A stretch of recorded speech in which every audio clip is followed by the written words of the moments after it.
Hello and welcome to Navigating the Abyss. I am your host, Ben Arvin, and let's just jump right into it here. Today we're going to do point number 3. This is episode number 3. So here we go. You are your own person. You are an individual. You have a body, a heart, and a mind. Value others by recognizing that they are individuals with their own bodies, hearts, and minds. Okay, so the idea here is this. Every individual is a sovereign entity, the way that a nation is a sovereign entity. Every individual has boundaries that need to be recognized and respected. An individual has physical, emotional, and mental boundaries. What I mean by physical boundaries is that we are animals.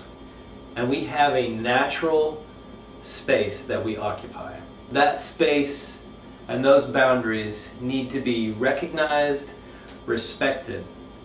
And the boundaries also need to be set and defended. And those boundaries will be different within different relationship dynamics. For instance, obviously your husband or wife, boyfriend or girlfriend is more welcome in your physical boundaries than a stranger is. So that's what I mean by that. Speaking of boundaries. Hello my baby, hello my darling, hello my ragtime gal. Oh, so angry. He is not liking that at all. What I mean by emotional boundaries, basically, is that you have to defend your heart.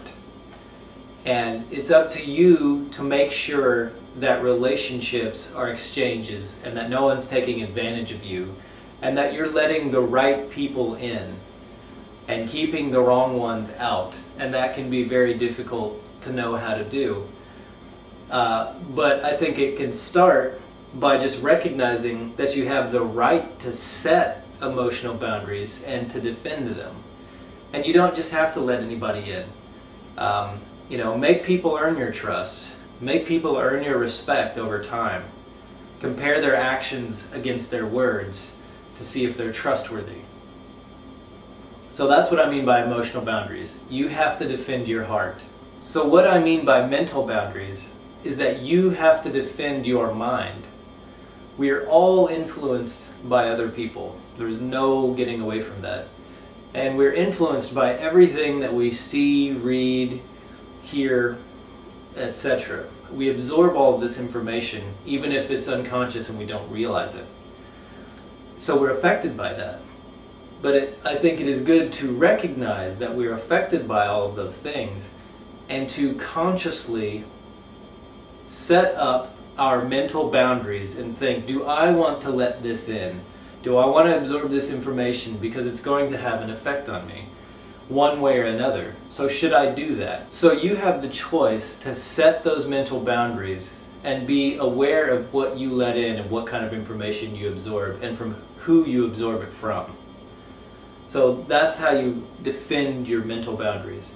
Of course, it's good to listen to other people's points of view, but, be mindful of letting them influence you against your will. You are an individual. You are your own person, and you have every right to set and defend your physical, emotional, and mental boundaries. Thank you very much for listening. Thank you very much for tuning in. And now, we can dance. Hit it, Harold.